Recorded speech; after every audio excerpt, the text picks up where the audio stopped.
বলেছিল, আল্লাহ নবী বলেছিলেন মা তালাহা, এ বাবা ছেলে, কিয়ামতের খোঁজ নিচ্ছ বাবা, কিয়ামতের জন্য তুমি কি করছো বাবা? কারণ আল্লাহ কোরআনে জানাচ্ছে ওয়ান্তাজুরুনা সুম্মা কদ্দামাত লিগা, প্রতিটা নফসের উচিত পরকাল নিয়ে বেশি বেশি চিন্তা করা। প্রতিটা নফস আমরা করি পরকালের চিন্তা, বলুন হ্যাঁ কিনা বলুন, কিন্তু এই মুহূর্তে চিন্তা হবে না, হবে না।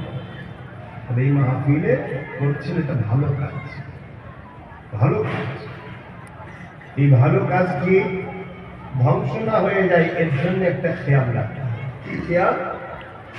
যাকেই আনবেন, যখনই আনবেন, শুধু খেয়াল রাখবেন সে নবীর পক্ষে রাখবেন,